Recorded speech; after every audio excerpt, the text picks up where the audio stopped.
All right. It's J-Bo here back with you. Living with Strength and Honor, founder of the Warrior Rise Experience and Challenge by Choice. Today we're talking about being, this next domain in the core four. Being, when we talk about being, we're really talking about spirituality and purpose and peace and centeredness and those kind of ideas. And there's really two exercises that we focus on at the intro level in regards to meditation and memoirs. That's writing down your revelation, the revelation in your life. Now, for starters, let me be very clear. I'm not in the tell you what to believe business. Don't care, really. I don't care if you're Christian, Jewish, Muslim, Buddhist, take your pick. I don't care what the name of the God is that you pray to, or if you don't even pray to a God, but you do feel a spiritual connection to the universe as a whole. I don't care. I'm not interested in telling you what's right or wrong, or which religion or which belief to have. What I am interested in sharing is this idea of having peace and being centered as a human, and that being central to what we call spirituality. Our feeling of connection to the divine. Now, if you do have a particular religion that you follow, there's a person's name that you're going to relate to in the terms of the divine. I like to use the word the divine. It just means the everything to me, and it covers our religious basis without having to be specific in that area. And I would also like to make a distinction between the idea of meditation and prayer. So, just a little preface. I grew up Roman Catholic. I've been to a lot of Christian meetings, seminars, different churches, catechisms, retreats. Nothing wrong with any of those things, by the way. But I also have noticed to a great degree when people think about prayer, they think about begging. Please, God, let me get through this. Please, God, grant me that. Please, God, give me some of that. Let us win the big game today. It's not the kind of meditation and prayer that we're talking about here. The meditation and prayer that we're talking about here is one to find peace and some harmony within your mind. Now, the motivation of this kind of meditation is really simple.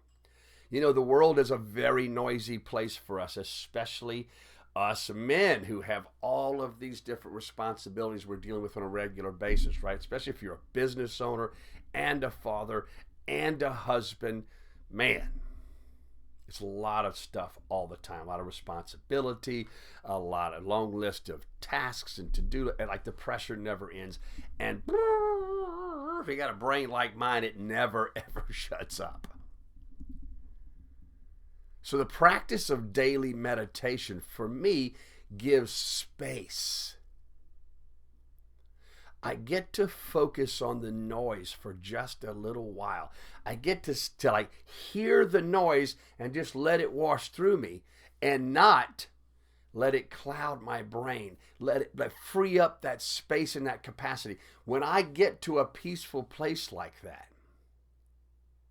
two things happen for me. First off, this supercomputer of a brain we have still has a limited amount of capacity.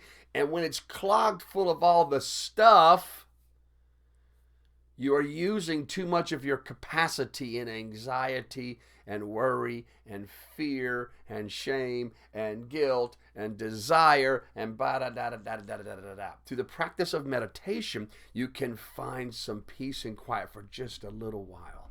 And that peace and quiet during that time is when you have an opportunity to connect to what is divine. And oftentimes a divine message, like it connects to your heart and the whole in a way that you can have revelation. You can have moments of clarity from that peace. Let me explain, by the way, full disclosure. Meditation's very difficult for me. I don't stop a whole lot. My brain is just crazy wild. I've been practicing meditation sporadically for 30 years. I've practiced it as an almost everyday task, maybe missing a few days in the last 2 years. I half jokingly say, I've been doing it almost every day for 2 years, and I'm just starting to learn something. But what it does give me is greater peace and increased capacity in my brain. There's some different types of meditation you can use. If you've not meditated, heretofore, I'd recommend you try a 3-minute meditation. Try a guided meditation. There are some great apps that are available on your phone that they do a little talking and guide you through. It's a great way to start. It's one of the ways that I started meditating. Others like to have a little background noise, some meditation music. That's fine. There's the mantra-based meditation that I'm sure you're familiar with. I personally go back and forth between the idea of thinking through some of my purpose and some of the words that mean a lot to me. I spent about 6 months telling myself in my meditation practice, I am strength, I am honor, I am love, I am appreciation.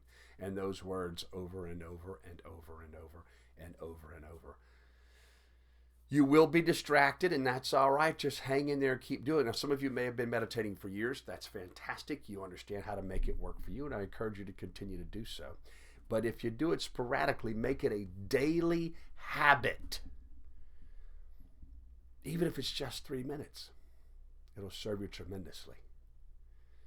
It's also my experience that through meditation, oftentimes I have what's called revelation. I have these amazing thoughts. I have these inspirations. Sometimes I get real clarity on issues and things that have been bugging me or bothering me or a task I need to get done, etc., etc. So I keep a journal handy.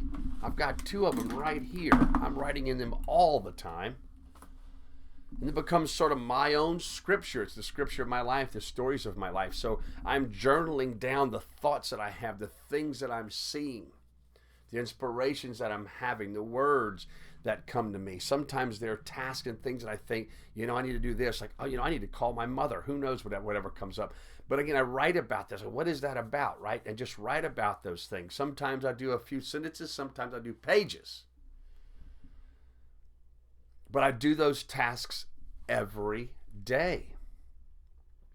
I also do another step to that idea, which is called the stack, which is a daily look at issues and problems and things going on in our lives. There's a specific sequence that we can work through to have some revelation about those subjects and shift our perspective on it so that we can be more effective and get the results that we want.